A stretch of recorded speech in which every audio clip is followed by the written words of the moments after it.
Saturday's deadly attack on Kabul's Intercontinental Hotel, which left a number of people dead. The attack was the second major siege on the hotel since the US-led invasion of Afghanistan in 2001. The previous attack took place in 2011.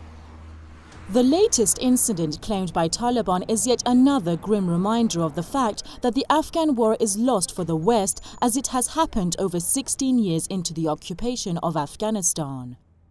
In spite of all this, the US is readying plans to increase its total force in Afghanistan by as many as 1,000 troops this spring, beyond the 14,000 already in the country.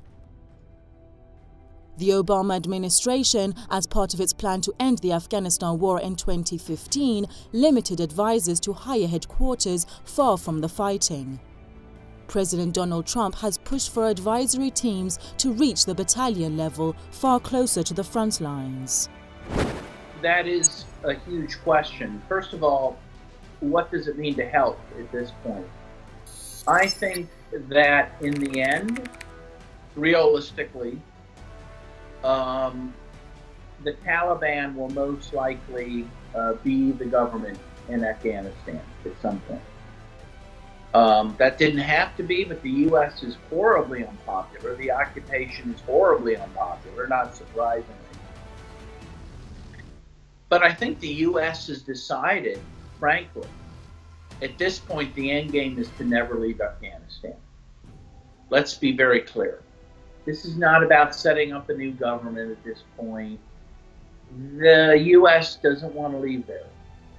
And they don't want to leave eastern Syria either. I think we're going to see a situation in which the U.S. is going to start occupying a number of countries in the Middle East. And I'm quite concerned about that fact.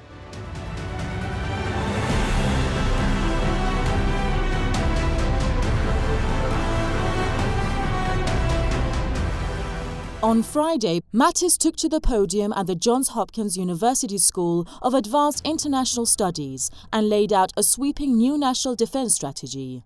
He said, "Our competitive edge has eroded in every domain of warfare: air, land, sea, space, and cyberspace, and it is continually eroding." In his comments, the Pentagon chief outlined a military strategy which focuses on strengthening alliances and encouraging consistent financial support from Congress. We face growing threats from revisionist powers as different as China and Russia are from each other, nations that do seek to create a world consistent with their authoritarian models. The plan he outlined is the first national defense strategy to be released in 10 years. The question is the U.S. troop surge in Afghanistan part of the new U.S. military strategy, which is designed to keep the U.S. from lagging behind Russia and China? Well, yes, I think so. I think that the U.S.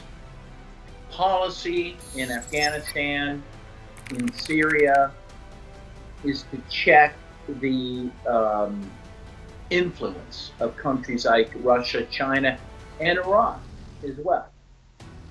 I think we know that the U.S. some time ago, right after the end of the Cold War, decided that they will be the only superpower in the world, that it will be a unipower world, and that any country that can challenge the U.S. economically, militarily, has to be checked, has to be neutralized.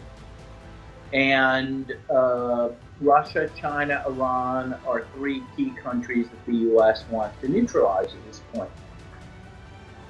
And so I think we will see the U.S.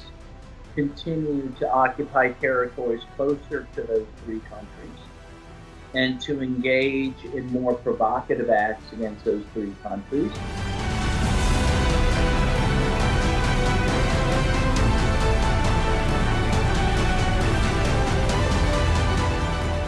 The US has launched two devastating wars in Asia since 2001, first in Afghanistan, then in Iraq in 2003. The Afghanistan war was waged with the stated goal of toppling the Taliban and destroying al-Qaeda.